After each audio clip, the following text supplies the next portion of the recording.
Abra sua Bíblia comigo em Atos dos Apóstolos, capítulo de número 6, versículo do 1 ao 3. Eu quero pregar subordinado ao tema escolhidos para uma obra de grande relevância. Vamos lá.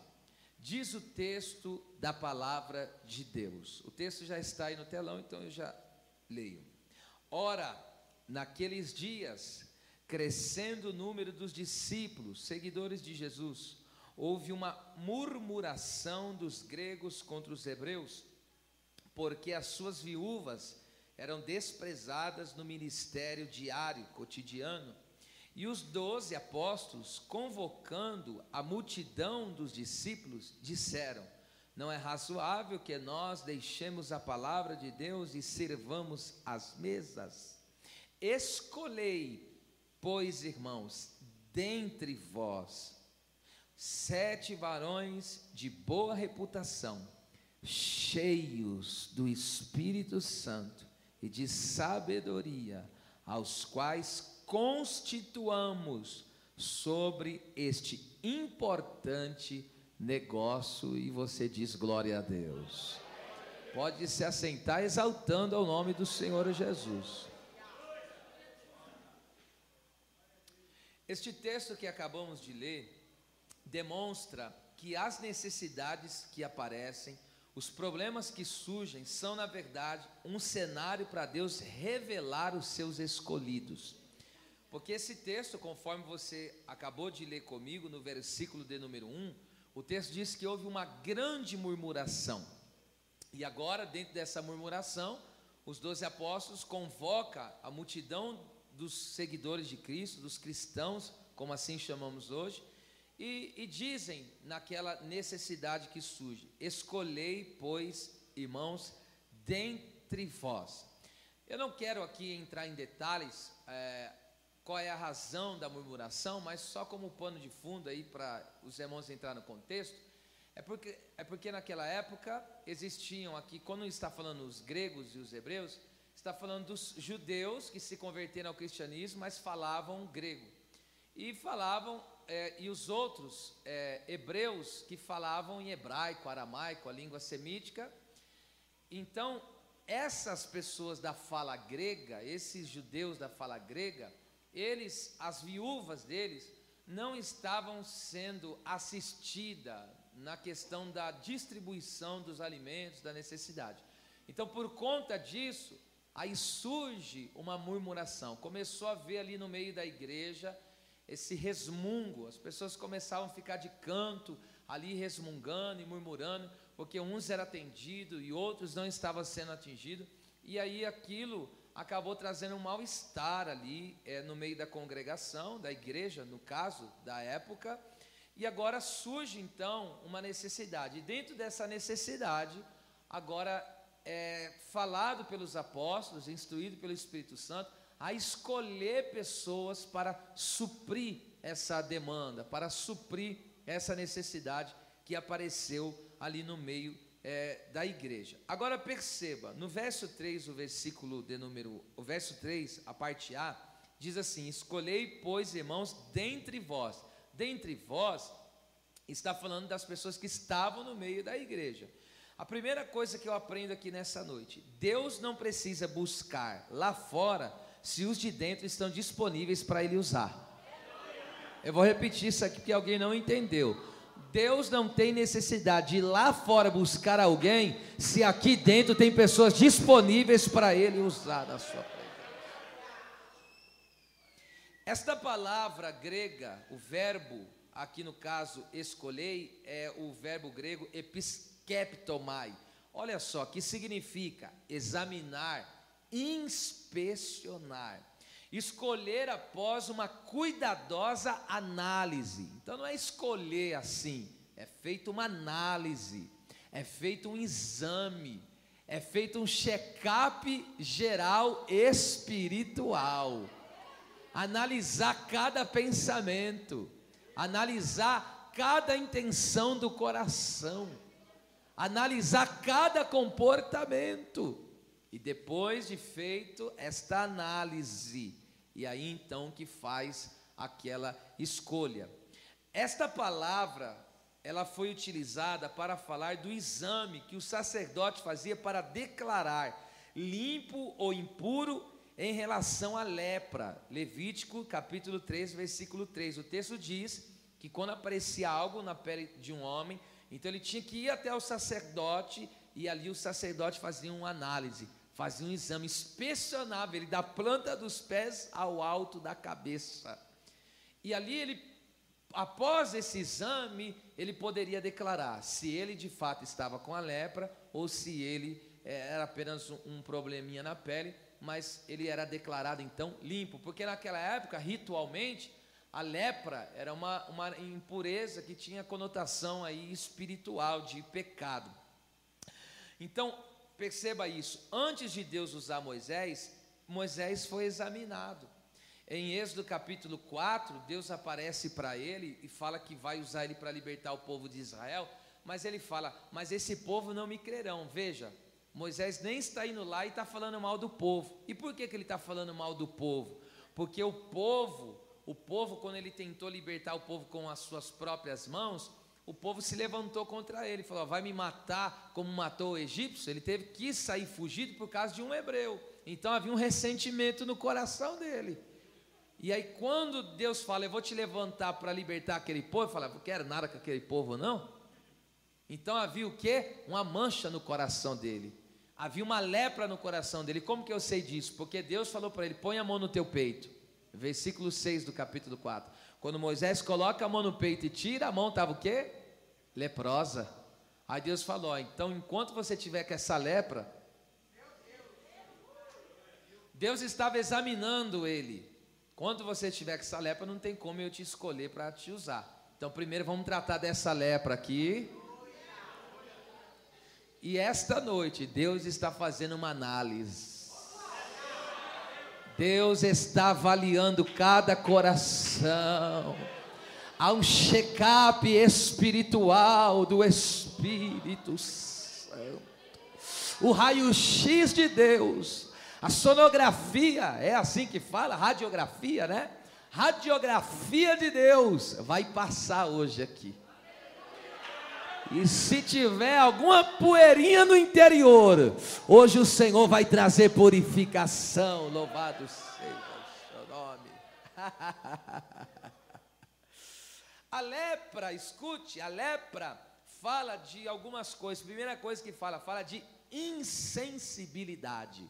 Você já reparou que tem pessoa que não consegue dar um glória a Deus no culto? Insensível. Tem pessoa que não consegue derramar uma lágrima. Tem pessoa que não consegue levantar uma mão. Tem pessoa que não esboça nenhuma reação facial de alegria. Por quê? Insensível. Deus está operando, Deus está tocando, o louvor está falando, a palavra está operando, só que ele está com lepra. E por causa da lepra no coração, Deus está falando, Deus está operando, ele está assim. Olhando para o ar, mexendo nas unhas, mordendo a unha, porque há uma leprinha que precisa ser trabalhada.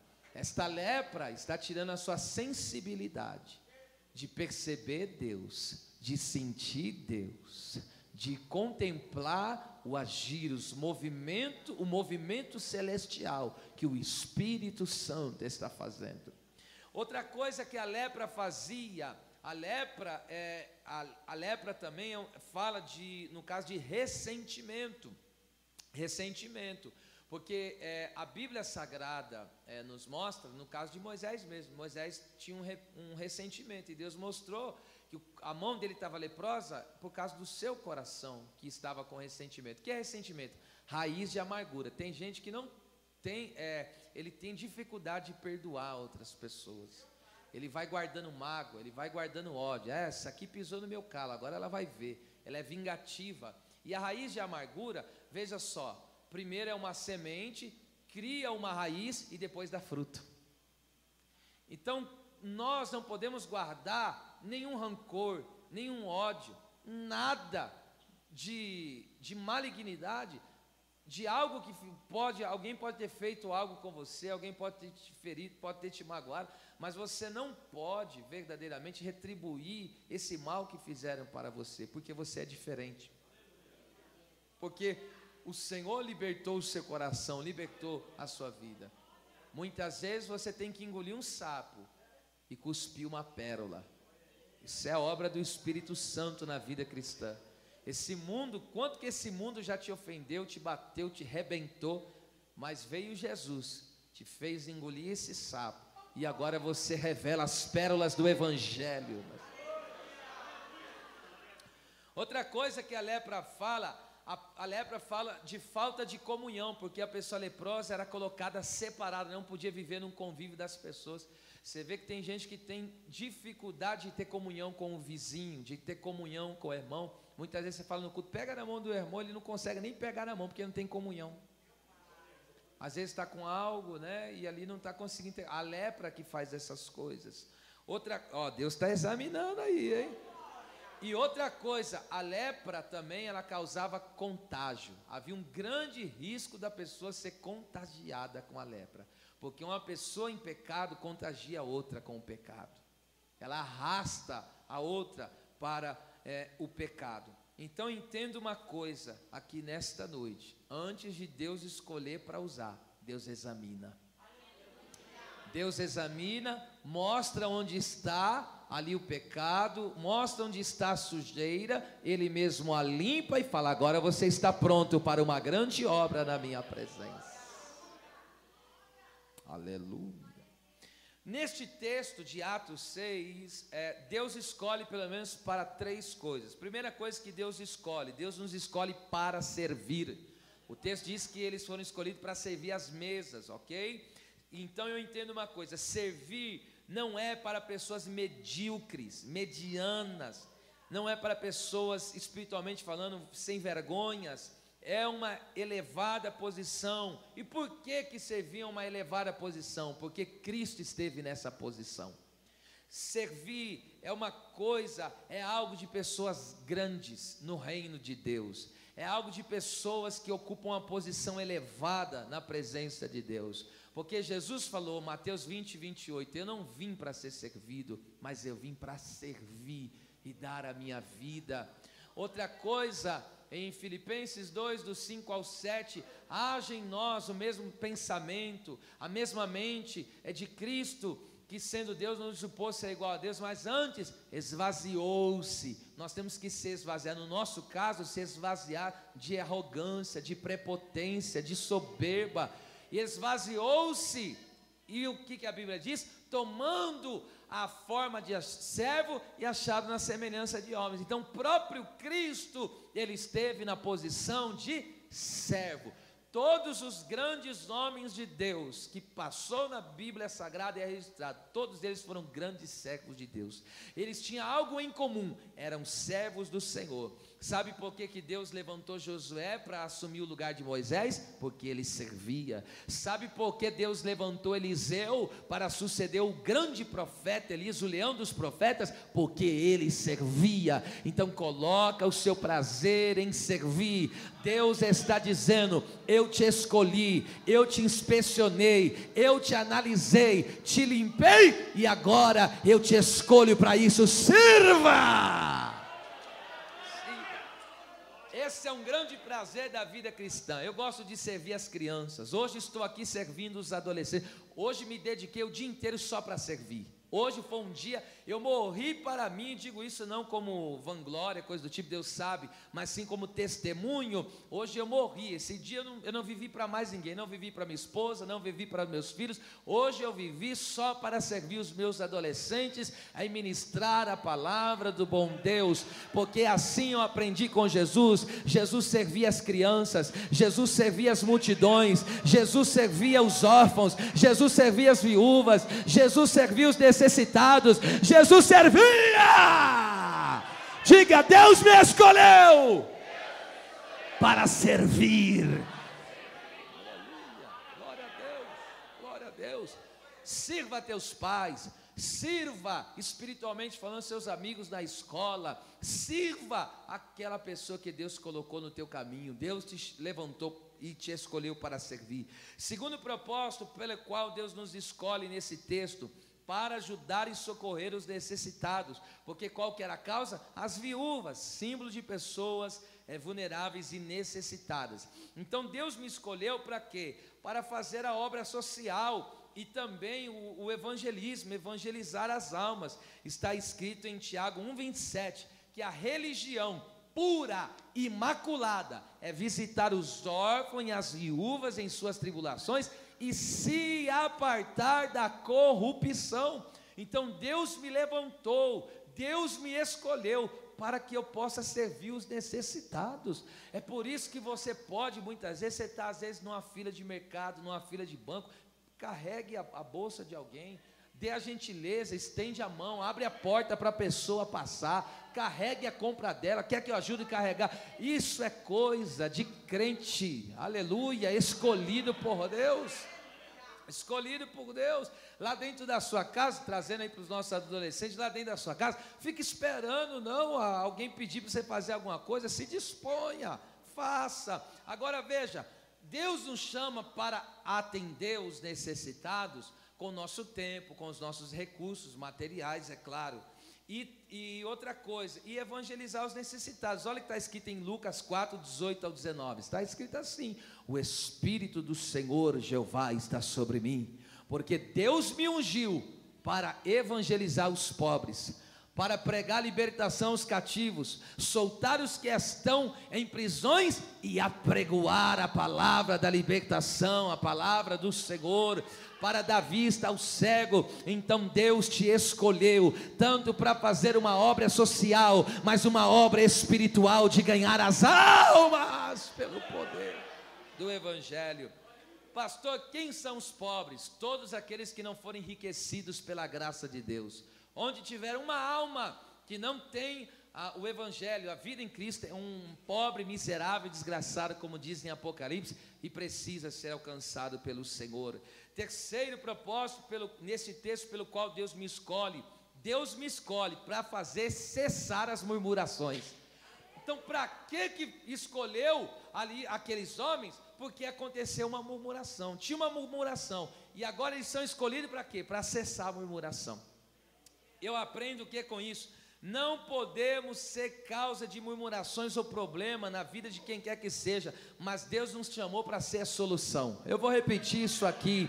Eu não posso ser a causa, eu não posso ser o causador de murmurações e problemas na minha casa, no meio da minha família, no local de trabalho, na escola. Eu não posso ser o causador de murmuração ou problema, mas Deus me colocou ali, me escolheu e disse: você é a solução desse lugar,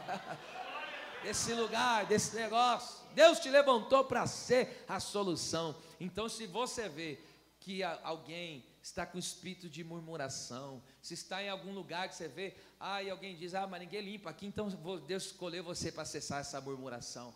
Mas ninguém faz, então Deus te escolheu você para ir lá e fazer, porque através do seu serviço, do seu trabalho, as murmurações vão cessar e o nome de Deus será glorificado. Oh, bendito, estou sentindo graça aqui, hein?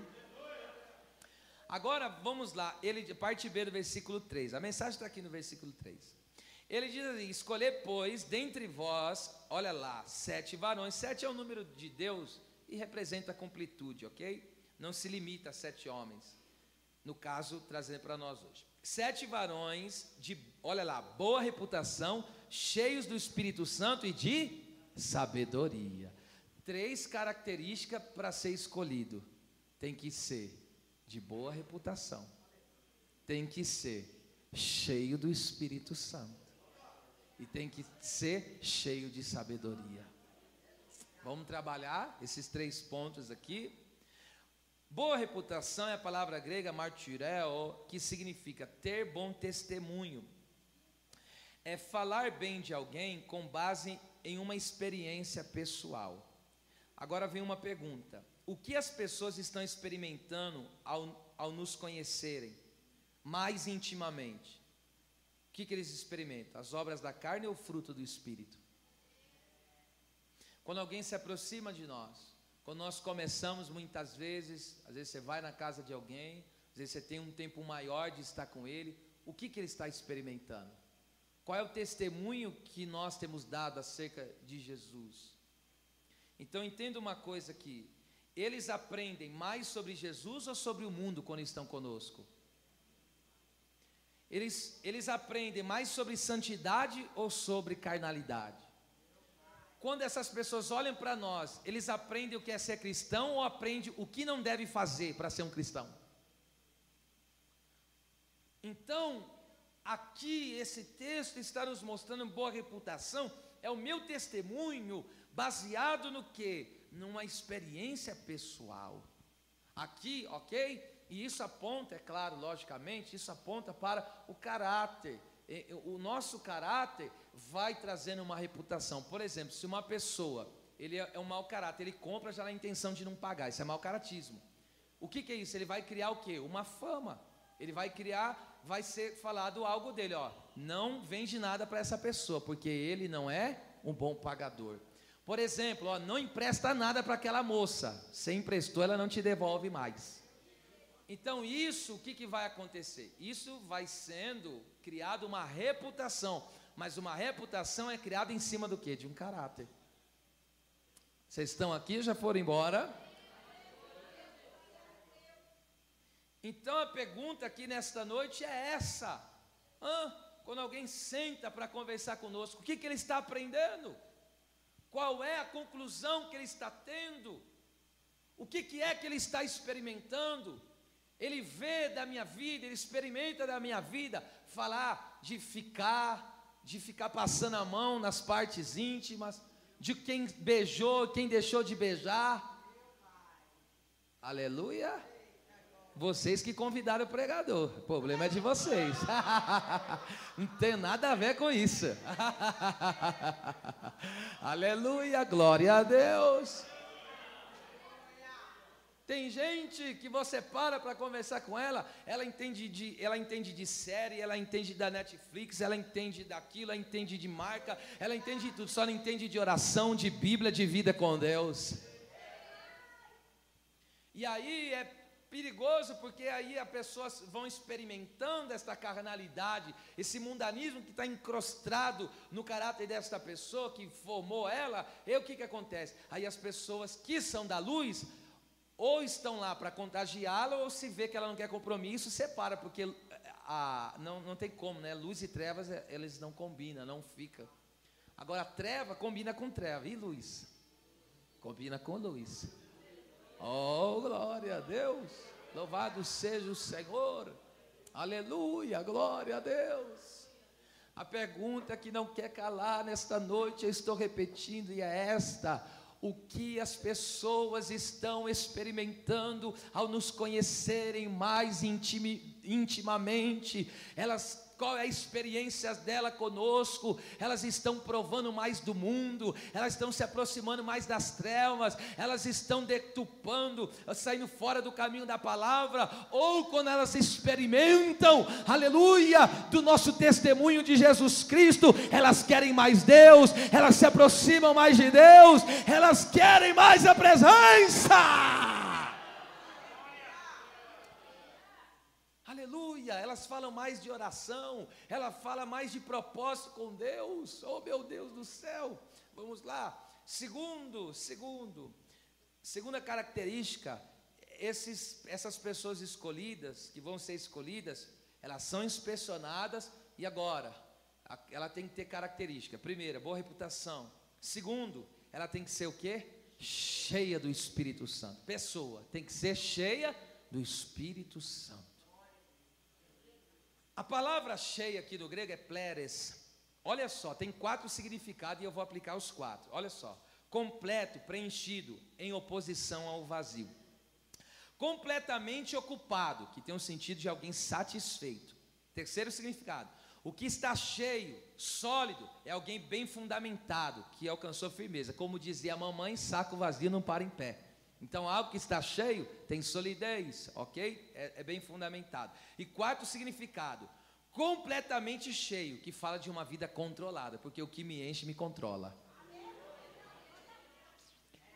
Vamos lá, primeiro ponto: o crente não pode aceitar ser uma terra seca e árida, ser uma pessoa vazia. Vou repetir: o cristão, o escolhido de Deus, ele tem que ter repulsa do vazio, ele tem que ter repulsa de uma vida árida, seca. Ele não pode, em hipótese alguma, se acostumar com a frieza espiritual. Por quê? Porque está escrito em Isaías 32:15: espere que até lá do alto sobrevenha o Espírito do Senhor, e o teu deserto será transformado em uma terra fértil. E essa terra que já está fértil vai ser reputada por uma floresta, um bosque muito florido. Isaías 44:3: derramar, é sem impedimento, derramarei água sobre os sedentos, rios sobre a terra seca, derramarei o meu espírito sobre a sua posteridade e a minha bênção sobre os teus descendentes. No último dia, o grande dia da festa, Jesus se coloca de pé em João 7:37-39 e diz: quem tem sede, não é para todos, quem tem sede, venha a mim e beba. Só quem tem sede vem. Só quem tem sede, vem para o clamor, vem para a adoração, vem para o louvor. Tem gente que entrou no templo, mas até agora não entrou no culto. Jesus está dizendo: se você tem sede, vem para o culto hoje. Vem para o culto, vem para o culto. Vem para a minha presença, em outras palavras. Aí ele diz: quem tem sede, vem a mim e beba. Porque, como diz as escrituras, rios de águas vivas. É por isso que o crente não pode ser dengoso, porque ele é rio de água viva, não é água parada, que ajunta a sujeira, que ajunta todo tipo de porcaria. Ele é um rio de água viva, está fluindo no seu interior. E esse rio de água viva fala do fluir da presença do Espírito Santo, que renova ele diariamente. Sabe por que nós não podemos, em hipótese alguma, gostar, em hipótese alguma, ter comunhão com o vazio e a frieza? Isso aqui é muito forte, porque quem gosta de lugar seco e vazio são os demônios, e quem diz isso não sou eu, é a Bíblia. Lucas 11:24, a Bíblia diz que quando uma casa é liberta, uma alma é liberta, aquele demônio que saiu, ele sai daquela casa, que ele se apropriou do ser humano, sai, e para onde que ele vai? Vai em lugares secos e áridos. E aí o que ele quer dizer? Eu quero voltar para minha casa. Só que quando Jesus, ele me libertou de toda a casta de demônio, e você também, acredito que, deixa eu ver, tem alguém liberto aqui, pelo amor de Deus? Aí o demônio fica falando: eu quero voltar lá, mas quando ele vem voltar, já tem morador na casa, a casa não está vazia. Mas diga gritando comigo, diga: a minha casa está habitada pelo Espírito Santo. Adore a Deus, só quem crê nessa. Suplou, bidácia. Shebe de cantala bashande candere basúria vador gemante cobla shande coma narasúbria. Você não é ninhada de demônio, você não é casa de demônio, você é templo de Deus, você é morada do Altíssimo. O Espírito Santo habita. Aleluia. Vai ficar de boca calada como um seco vazio, ou vai abrir a boca, exaltar, adorar e glorificar como um crente cheio do Espírito Santo? Chega de aridez, chega de escassez, é tempo de ser cheio do Espírito Santo. Deus vai dar ousadia aqui.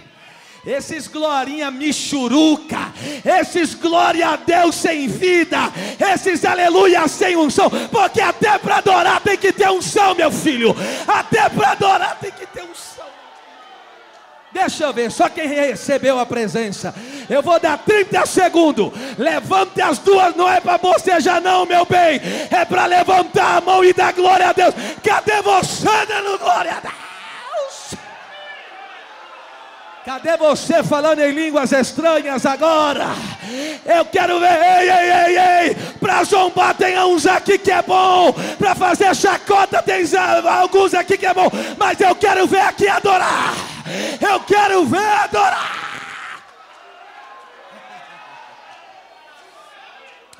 Pabaxé que nesse cava súria.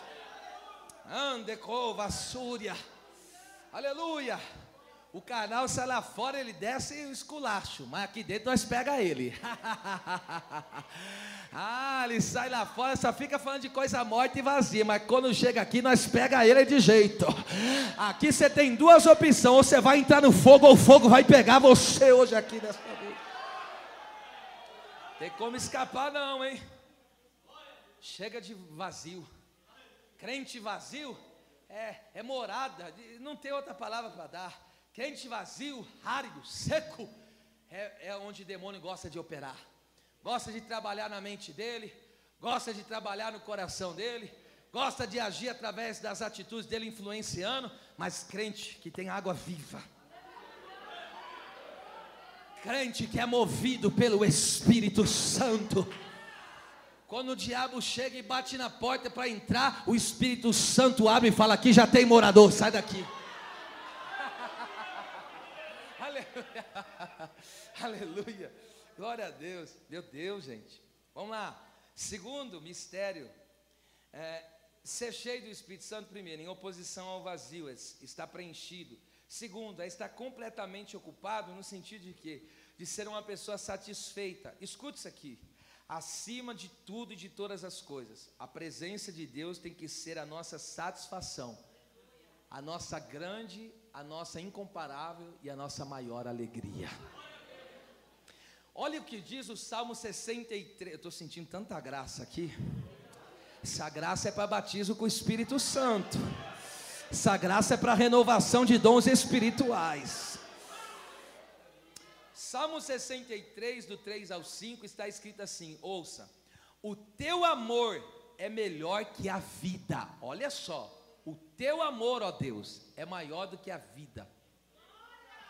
Eu te bendirei enquanto eu viver, a minha alma se fartará de ti. Davi, que escreveu o Salmo 63, ele aprendeu 3 coisas. Quantas coisas? Primeira coisa que ele aprendeu: o amor de Deus é melhor que tudo nesta vida. Olha, eu já tive algumas experiências, por exemplo, dessa de viajar em alguns países. Já fui, nem lembro quantos, mas uns 8 países já fui, uns lugares bonitos até, uns mais bonitos que os outros.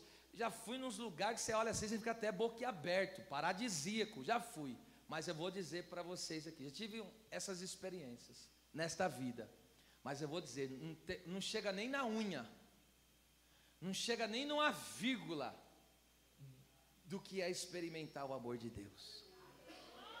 Não tem nada, viagens, riquezas, conquistas, nada se compara a ter uma experiência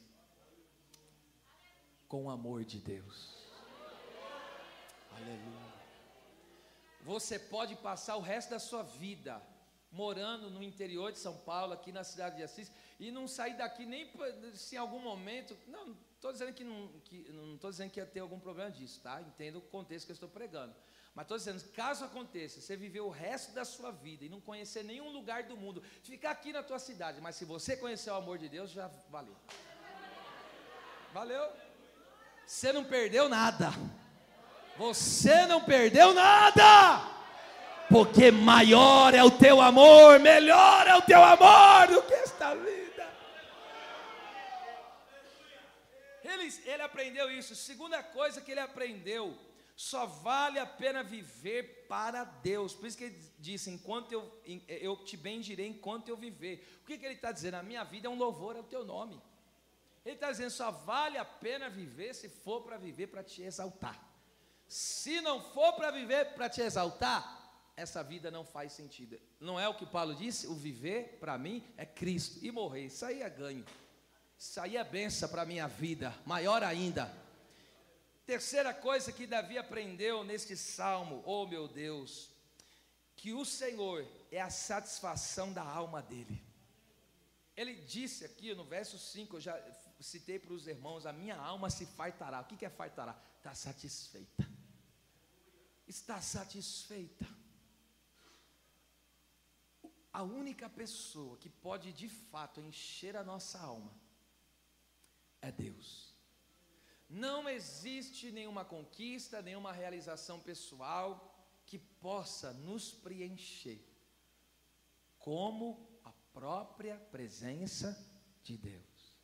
Agora você entende que no auge do problema que Davi estava vivendo por ter desonrado a Deus, você não cita ele dizendo, não tira a minha coroa, não tira a minha posição de rei. A maior posição de um homem em Israel era ser rei. Você não vê em nenhum momento ele dizendo, não me tira meus gados, minhas ovelhas, minha fortuna. Você não vê ele citando nisso. Mas tem uma coisa que ele falou, não me lances fora da sua presença. Sabe o que Davi está dizendo? Coroa não preenche, as minhas riquezas não preenche, mas a tua presença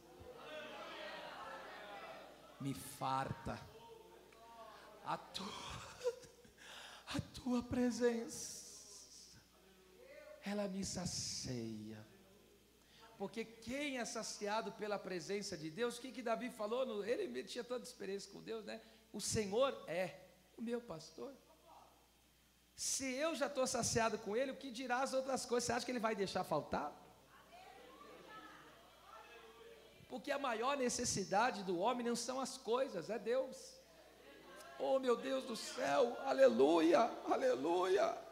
Agora você entende porque em 2 Samuel, o que ele fazia? Irmão, aquele homem, ele matou gigante. Imagina ele matar um gigante. Ele foi aclamado em todo Israel.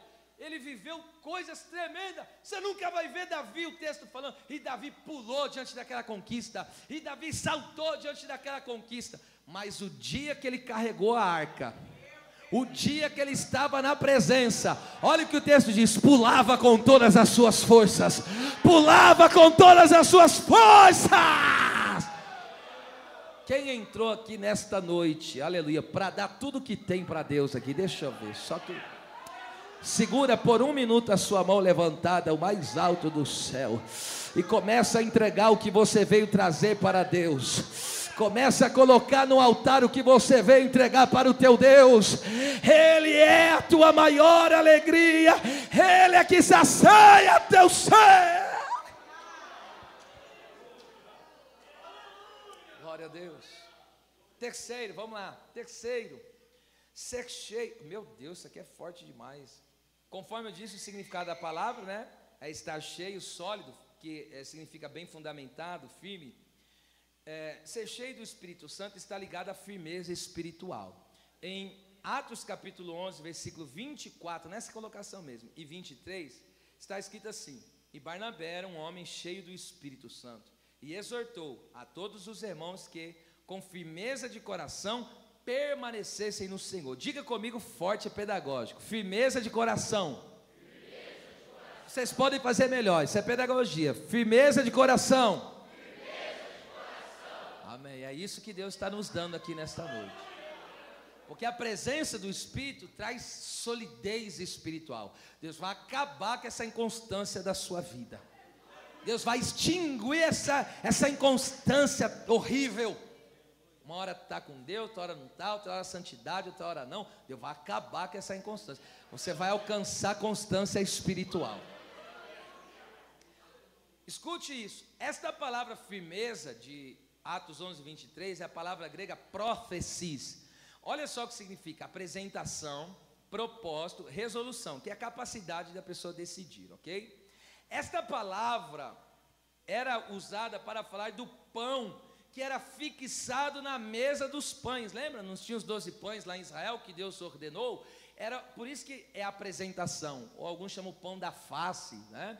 Porque aqueles pães eram apresentados ali, fixados naquela mesa. Olha que mensagem linda que temos aqui. Ou seja, aquele que decide no coração ter uma vida de comunhão com o Espírito Santo, será estabelecido na presença de Deus.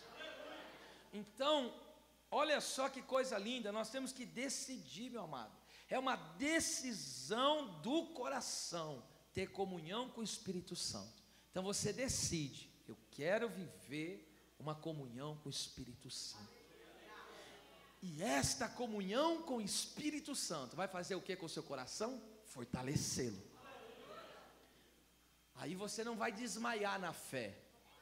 Aí você não vai ter um derrame espiritual. Aí você não vai ter um AVC espiritual para te paralisar os movimentos. Você não vai ter uma parada cardíaca espiritual, porque a presença do Espírito fortalece o coração. Isso aqui o crente que fiel vai dar glória. Depois do dilúvio, diga para mim, qual foi a única coisa que a Bíblia diz que ficou de pé? Quem lembra? A oliveira. Oliveira, símbolo do Espírito Santo. Azeite, óleo. O texto diz, soltou uma pomba, a pomba veio e trouxe o raminho de oliveira, porque o dilúvio passou, mas a oliveira ficou de pé. Isto é, somente o crente cheio do Espírito Santo suportará as situações adversas e permanecerá firme em meio às lutas desta vida, a pressão deste mundo. Neste mundo há muitas provações. Você é provado na saúde, é provado para você que é casado no casamento, muitas vezes você é provado no seu ambiente de escola, muitas vezes você é provado nas necessidades, muitas vezes o mundo vai fazendo pressão, você não vai aguentar, você não vai resistir, você vai abrir mão, você não vai aguentar ser crente. É o mundo fazendo pressão, mas o crente cheio do Espírito Santo, o crente lotado da presença do Espírito Santo, eu gosto disso, o crente mergulhado na presença do Espírito Santo, ele é firme, ele é bem fundamentado, ele é uma rocha na presença de Cristo Jesus. Eu venho aqui dizer, a luta vai passar, a pressão vai passar, mas você permanece. Crente oliveira, crente oliveira. Por isso que Davi falou, eu sou como uma oliveira na casa de Deus, vivo de renovação em renovação. Aleluia, glória a Deus. Quarto, vamos lá. O crente controlado pelo Espírito Santo não se concentra em experiências momentâneas. Isso aqui é lindo. Vou repetir, o crente controlado pelo Espírito Santo não se concentra em experiências momentâneas, em algo passageiro, mas sim na edificação de um legado duradouro. Eu estou falando de Jesus, meus irmãos. O que aconteceu? Lucas capítulo 4, Jesus cheio do Espírito, controlado pelo Espírito, é conduzido ao deserto. 4:5 de Lucas, o diabo aparece para ele, olha o que o texto diz, num momento de tempo, veja, num momento de tempo, o diabo apresentou tudo para ele lá, as riquezas, as glórias, olha o que diz o texto, num momento de tempo, até o diabo sabe que o que ele dá é só momento, ele dá só coisas passageiras, ele vai dando só coisinhas ali, aquelas migalhinhas para ficar prendendo, como sabe, você faz o totozinho, e você pega um pedaço de comida e põe, você fica com ele, fazendo isso com ele. É isso que o diabo tem feito com muitas pessoas. Vai dando só migalhinha e controlando ele com aquelas migalhinhas. Mas o crente cheio, o crente controlado, ele não quer momentos com o diabo, ele quer deixar um legado duradouro na presença do Espírito. Oh, meu Deus do céu. Porque o que acontece? Escute, eu vou repetir, a pessoa cheia do Espírito Santo, rejeita os momentos oferecidos pelo diabo, porque o seu propósito em relação a Deus é incomparavelmente maior. Porque o texto diz que Jesus agora rejeitou as ofertas do diabo, saiu do deserto cheio do poder do Espírito Santo e voltou para indica propósito. Então quando você rejeita as oferendas do diabo, você corre para o propósito de Deus, você corre para o objetivo de Deus na sua vida. E eu digo, como que a história de Jesus acabou? Acabou honrado, acabou exaltado, acabou triunfante. Você não vai acabar a sua caminhada fracassado, derrotado na coleira de Satanás. Você não é cavalo de Satanás, você é imagem e semelhança. Adore a presença de Deus. Diga com a mão esquerda levantada, diga bem forte, eu não me rendo às oferendas do inimigo, porque Deus já me deu algo maior. Aleluia, glória a Deus, glória a Deus, glória a Deus, glória a Deus, glória a Deus. Glória a Deus. É controlado pelo Espírito, é dominado pelo Espírito. Aleluia. Hoje o Espírito Santo, sabe o que ele vai fazer com as iscas de Satanás? Ele vai cortar. Receberam uma revelação agora. Satanás vai e coloca na ponta daquele anzol espiritual, estou dizendo, vocês estão entendendo? E coloca lá. E vai te engodando. Esse aqui gosta de homossexualidade. Esse aqui gosta de mulher com mulher, lesbianismo. Esse aqui gosta de masturbação. Eita! Esse aqui gosta de pornografia. Aí vai só colocando ali, ó. E fala, vem pegar. E vai ser babando. Vem pegar. Mas o jovem, o adolescente, o irmão, a irmã, cheia do Espírito Santo, ele diz, sai daqui que essas migalhas, o meu Deus já me deu o pão. Ele é o pão da vida. Ele é o pão da vida. Para de comer migalha. Você já tem o pão. Põe a mão no ombro do teu vizinho e diga para ele, coma desse pão, coma desse pão. Coma desse pão, porque quem está saciado com pão não come migalha. Quem está saciado com pão não come.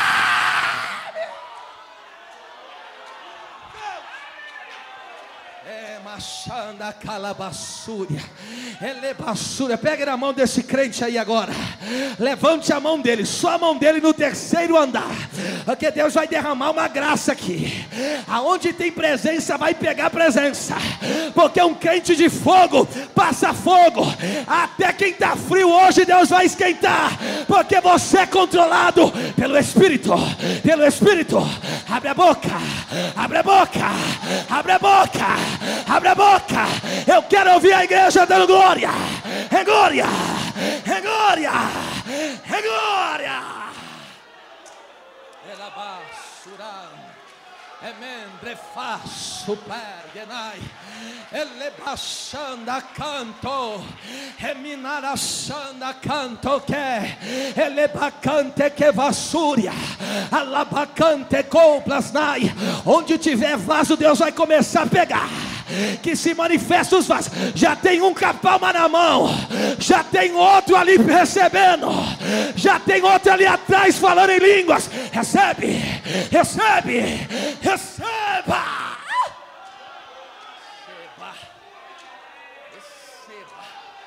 Receba, receba, estou falando, receba, receba o controle do Espírito.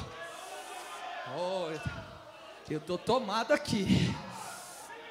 Oh, meu Deus do céu.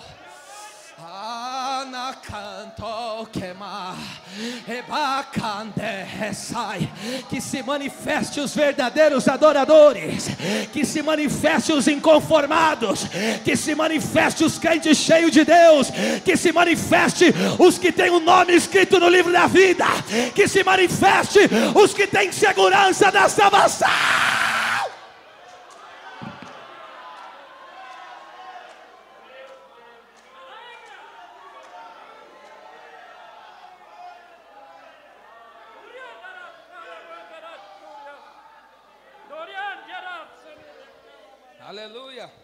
Vou ir para a conclusão. Primeira característica, boa reputação. Bom testemunho, caráter. Segunda característica da pessoa que Deus escolhe para usar, cheia. Cheia. Eu gosto disso, não é pela metade, é cheio. É cheio. É cheio. É cheio. É cheio. É cheio. É cheio. É cheio. Foi por isso que o profeta falou: vai, fecha a porta e enche todos os vasos. Foi por isso que o profeta falou: vai, sobe, vai para a tua casa, porque tem um barulho de abundante chuva descendo. Foi por isso que o texto diz: e encheu todas as talhas. Foi por isso que o texto disse: e ele deixou 12 cestos cheios. Deus não trabalha com vazio, Deus trabalha com cheio.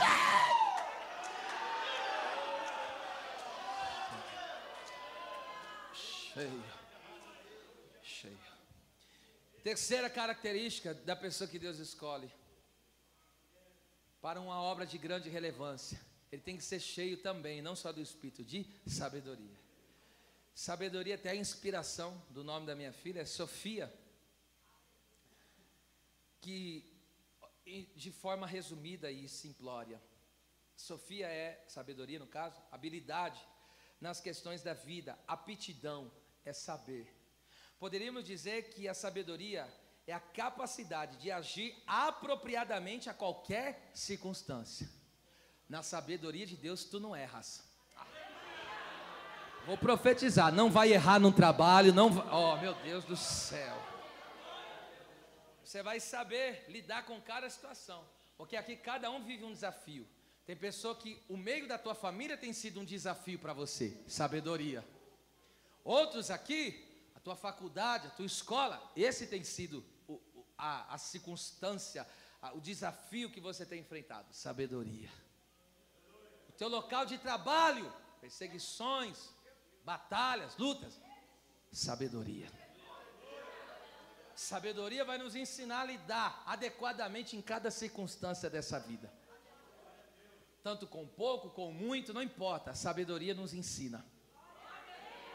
Vamos lá, olha lá, estou indo para a conclusão.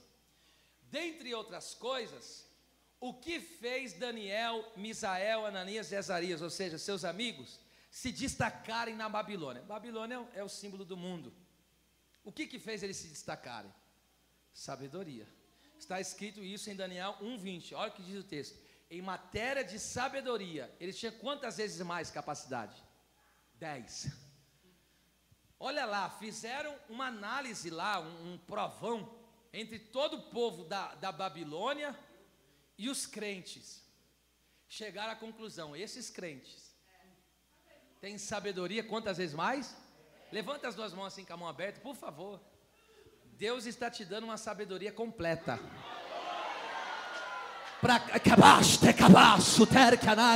Cada circunstância da sua vida, financeira, material, espiritual, Deus está te dando capacidade e habilidade para saber lidar com essa situação.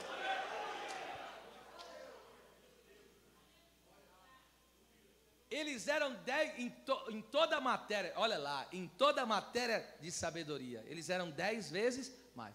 Diga, em toda a matéria. Agora, para os meus adolescentes, põe a mão no adolescente e diga para ele, as coisas na escola, diga para ele. Não, diga forte, vocês têm que ter ousadia, vai. As coisas na escola começam a mudar hoje. Aleluia, aleluia. Ó Deus desbloqueando as mentes aí, ó. Ó Deus tirando a preguiça para estudar. Eita. Sabedoria, sabedoria. Não precisa ser profeta para saber que teu pai e tua mãe estão orando. Senhor, ajuda ele, Pai. O Espírito atendeu. Paulo, agora escute. E o que E o que nos torna, a pergunta é essa, o que nos torna cheios de sabedoria? O que nos torna sábios? Paulo responde em 2 Timóteo 3,15, olha o que está escrito. As sagradas letras, as sagradas escrituras, a palavra de Deus, que têm a capacidade de fazer-te, tornar-te sábio, para a salvação pela fé que há em Cristo Jesus. Veja, o que me faz sábio? O que me faz sábio? Aqui, ó, está aí no texto aí, ó, sagradas escrituras que podem te fazer sábio. Então, o que me faz sábio? A palavra. Mas não é sábio simplesmente segundo o mundo, é sábio segundo Deus, segundo a salvação. Vocês não pegaram? Fala para Faraó se ele consegue administrar nos 7 anos de seca e 7 anos de fartura. Fala para Faraó, com toda a sabedoria que ele tinha, os magos dele tinham. Fala para ele, quem que ele chamou para administrar aquilo? Um crente cheio de sabedoria. Por que José tinha uma sabedoria elevada? Porque a dele era a segunda palavra. Vamos lá. Agora aqui vai ser forte, hein? Quem tiver aí duvidoso não vai conseguir dar glória, mas eu tenho que pregar. Olha, meu Deus, olha quanta sabedoria há contida na palavra de Deus. Eu vou falar só três, porque não daria tempo de falar mais. Eu vou falar só três. 3 coisas que a palavra de Deus nos faz, a sabedoria da palavra faz na nossa vida. 3 coisas. Primeiro, ela limpa. Segundo, ela purifica. Terceiro, ela santifica. Olha quanta sabedoria há na palavra. Irmão, isso aqui é violento. Primeiro, olha só, limpa. Salmos 119:9. Como purificará o jovem, o adolescente, o seu caminho? Observando, conforme a tua. Está escrito em João 15:3, vocês estão limpos pela minha palavra. O que é esse limpo? É a limpeza para o lado de fora, que fala das nossas ações, aquilo que eu faço. Agora escute, espiritualmente, aí não estou falando literalmente, espiritualmente, olha para as tuas mãos, espiritualmente, olha para os teus pés. Para as tuas mãos, o que você faz. Espiritualmente, olhe para os teus olhos, para onde você tem olhado. Espiritualmente, olhe para o teu caminhar. Isso fala das nossas ações. Ver, ouvir, o que temos ouvido, ok? Ver, ouvir, o que temos falado. Então veja, a palavra limpa as nossas ações. A palavra limpa a minha boca.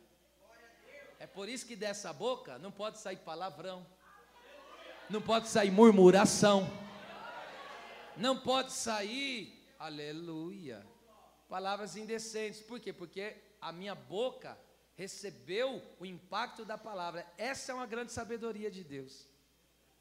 E agora da minha boca sai o quê? Louvor, oração, e assim vai. Boca limpa, ok?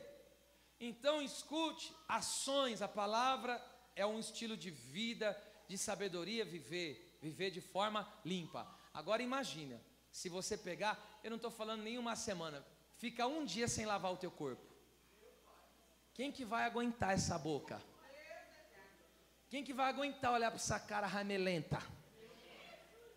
Quem que vai aguentar olhar para aquela cara tudo... aquele cabelo tudo malaquefento? Quem que vai aguentar? Agora, e Deus tem que ficar aguentando isso espiritualmente? Você aguentaria ficar do lado de alguém que não se limpa? Você suportaria ficar vivendo de um lado de alguém que, sem cessar, eu não estou falando de alguém que trabalhou o dia inteiro e está só misericórdia, eu estou falando do ponto de vista espiritual, meu bem. Mas você entende? Você conseguiria ficar perto de alguém que está verdadeiramente com fezes no corpo, na roupa, que está, olha, não tem como, e Deus é obrigado a ficar aguentando isso? Pega essa sabedoria aí, hoje papai vai fazer a limpeza por fora. Segundo, a palavra purifica, está escrito em Efésios 5:26, purificando com a lavagem da água, a palavra. Agora essa purificação é do lado de dentro, é nas intenções, porque antes de eu fazer eu penso, antes de fazer eu planejo, ok? Então a limpeza, as nossas ações por fora, mas a purificação pelo lado de dentro. Porque eu digo, há uma diferença muito grande em limpeza e purificação. Eu já falei outras vezes aqui essa diferença. Pega uma panela, vamos lá, você estourou uma pipoca, só que você não sabe fazer isso. Aí você deixou tudo queimada lá. E foi fazer uma sucessão de vezes. Você limpou, mas você não purificou. E aí ficou as manchas, não ficou? Não é assim que fica? Aí ficou a mancha. Aí muitas vezes você lava, você passa a mão, sai a sujeira? Não, porque está limpa, mas não está pura. Pegaram aí o mistério? Por que não está pura? Porque tem uma mistura lá. Então, por fora só precisa de limpeza. Por quê? Porque o coração está puro. Quando o coração está purificado, para fora não precisa purificar, porque a purificação tem que ser por dentro. E aí as ações é só dar um banhinho e já está resolvido. Aleluia, vocês estão aqui, já foram embora. Se andarmos na luz como Ele na luz está, temos comunhão uns com os outros, e o sangue de Jesus purifica. Olha, de todo o meu coração, se existem áreas, e não é só para os adolescentes não, viu essa palavra, claro que não. Se existe alguma área que você não está conseguindo vencer, essa impureza do coração, muitas vezes é o vício, muitas vezes é uma talagada de pinga, cerveja, cigarrinho, muitas vezes é uma consulta na internet, nas revistas pornográficas, masturbação, ok? Então, se você não tem conseguido vencer isso com as suas ações, é por quê? Porque o coração não está puro. Mas olha que sabedoria tremenda. Sabedoria de Deus nos permite viver uma vida pura. Hoje Deus vai aonde a gente não pode ir, ó. Encerrei aqui agora. Terceiro, oh meu Deus, vamos lá, estou concluindo, hein? A palavra santifica, João 17:17. Santifica-os na verdade, a tua palavra é verdade. O que é santificar? Hagiadzo, que significa separar das coisas profanas, mundanas, e dedicar, consagrar a Deus. Olha o que a palavra faz. Ela limpa, ela purifica e ela me separa para Deus. Ela me faz a ter uma vida dedicada para Deus. Escute, os pais sejam de testemunhos. Você vai ver o teu filho sem você pedir, tua filha vai ler a Bíblia. Você vai se surpreender quando você abrir a porta do quarto e encontrar ele de joelhos dobrados lá. Porque essa é a sabedoria de Deus. Não se espante quando você entrar naquele quarto e ver a sua filha ensaiando um louvor. Oi? É o que a palavra faz. Consagrados para Deus. Separados do mundanismo, do profano, e vivendo para o sagrado. E agora, de fato, parte C do versículo 3, eu encerrei aqui, né? Vou ler todo o versículo. Escolhei, pois, dentre vós 7 varões de boa reputação, cheios do Espírito Santo e de sabedoria, aos quais constituamos sobre este importante negócio. Sabe o que é importante? Essencial, fundamental, que não dá para deixar de lado. Gente, negócio, o que significa negócio? Negar o ócio é ausência de folga. Então veja só que coisa tremenda. Essa palavra, no caso no grego, é chreia, que significa necessidade, responsabilidade e de fato, como aqui foi traduzido, negócio. Então escute, o crente que tem responsabilidade no reino e ocupação na obra é semelhante a Jesus Cristo. Lucas 2,49, foram procurar ele, onde acharam ele? No templo. Fazendo o quê? Fazendo a obra, cuidando dos assuntos do Pai. Ele falou, por que vocês estão me procurando?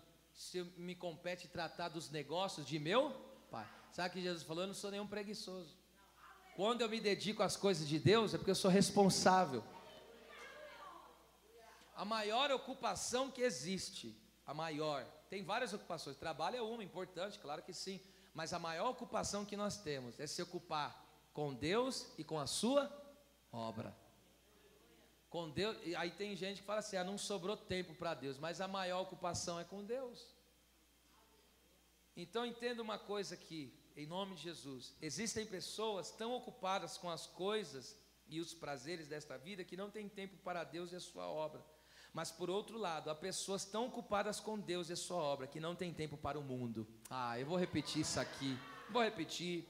Existem pessoas tão ocupadas com as coisas e os prazeres desta vida que não tem tempo para Deus e a sua obra. Mas por outro lado, há pessoas tão ocupadas com Deus e a sua obra que não tem tempo para o mundo. Alguém te chama para uma programação errada, você fala, não tenho tempo. Mas por que você não tem tempo? Eu estou ocupado numa coisa muito importante. Eu vou até fechar a Bíblia aqui. Sabe onde se vê isso? Sabe onde se vê isso? Noé. O povo que fazia só festejava. E Noé estava ocupado em fazer a arca. E aí dizia, mas que tonto, hein? Isso aqui é coisa... Nossa, podemos imaginar, e com toda certeza aconteceu isso. O texto bíblico não diz, mas vemos isso. Alguém olhava para ele, mas que tonto, hein? Olha, ficar todo dia na igreja, todo final de semana você está lá, e ele só ocupado na obra. E os filhos junto. E a esposa junto. E as noras do filho junto. Tá vendo? Casaram com mulher crente, tá vendo? Tem que... quando chegar a fase aí dos adolescentes, do namoro, tem que ser com crente, tá bom? Já fica a dica aí, ok? E aí ele lá, trabalhando, se ocupando, e aí de repente eles zombando dele, mas que tonto, e eles aproveitando, e para cima e para baixo, festança, bebida, prostituição, e eles, mas chegou o dia da prestação de contas. Aí quem foi que abriu a porta da arca? Deus. Ele falou... Entra, Noé. Entra você, entra tua esposa, entra teus filhos, entra as noras, toda a família. Aí o que o texto diz? E quem fechou a porta? E agora, quem pode abrir a porta que Deus fecha? A chave da salvação está na mão dele. Quem estava ocupado com Deus e sua obra, foi livre do dilúvio. Não pereceu. Assim como você que está ocupado com Cristo Jesus e a sua obra. Esse mundo vai naufragar na grande tribulação, mas você estará guardado. Amém? Te ocupa. Eu encerro esta noite dizendo, ocupa-te com Deus, da comunhão com Deus, com a vida com Deus, e se ocupa na obra. Esse negócio é muito importante. As palmas, meu Deus.